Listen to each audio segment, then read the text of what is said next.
A paz do Senhor Jesus, muito bom dia. Que bênção o privilégio de podermos meditar na palavra do Senhor.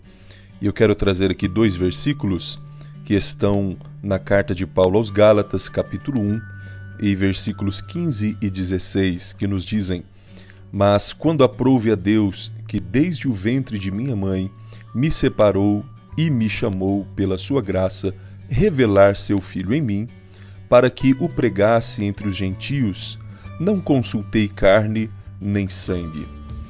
Queridos, a maior parte das crises existenciais passam pela mesma pergunta: qual o propósito, qual o sentido da minha vida? E a pessoa mais indicada para responder uma pergunta dessas é quem nos criou, porque todo Criador tem um propósito com a sua criação e Deus é o principal deles. Veja que a vida das pessoas de Deus no Velho Testamento foram dirigidas pelos propósitos de Deus. E qual o principal propósito de Deus no Velho Testamento? Revelar seu Filho Jesus. E para citar algumas pessoas envolvidas neste grande propósito de Deus, nós temos Abraão, por exemplo, usado por Deus para a formação da nação da qual viria Cristo. Moisés, um outro grande exemplo, usado por Deus na libertação do povo do Egito para possibilitar a vinda de Cristo. Davi, um outro grande exemplo, levantado para o trono para guardar a lâmpada de Israel para a vinda de Cristo Jesus. De forma, queridos, que nenhum servo de Deus no Velho Testamento tinha um propósito de vida afastado deste grande propósito que é revelar a Cristo. Nenhum deles vivia dizendo, Deus, em sentido de propósito de vida, porque eles tinham um propósito de vida definido, que era o propósito do próprio Deus. E um dia, o Salvador prometido chegou, que é Cristo Jesus. Teve uma vida que podemos resumir em nascimento, morte, ressurreição e ascensão. Um verdadeiro homem e verdadeiro Deus com um propósito de vida muito bem definido. E Ele mesmo, meus irmãos, o Filho de Deus, nos deixou um grande propósito: viver e anunciar o Evangelho, ou seja, viver e proclamar a Cristo. Todos os verdadeiros seguidores de Jesus tiveram esse grande propósito de vida, inclusive alterando o seu propósito anterior. Para citar alguns deles, Pedro, por exemplo, que deixou a sua empresa de pesca por um grande e maior propósito.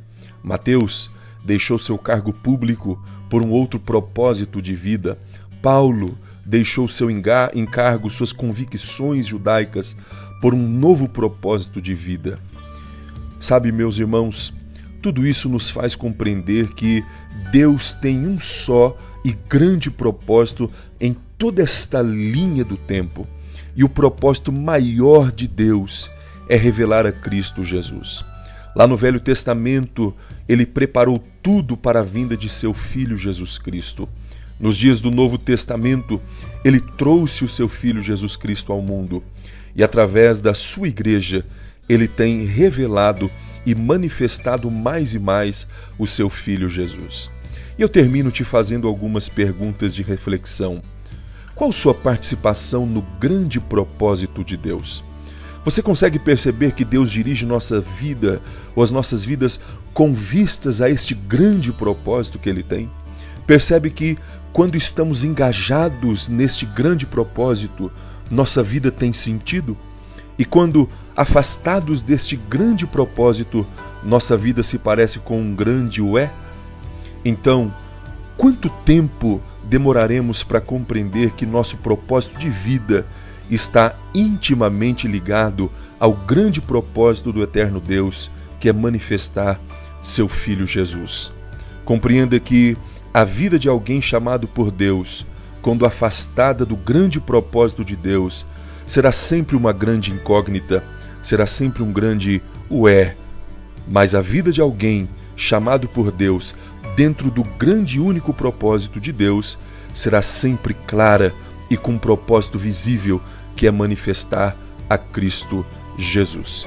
Que Deus possa te abençoar em nome de Jesus. Siga nesse propósito.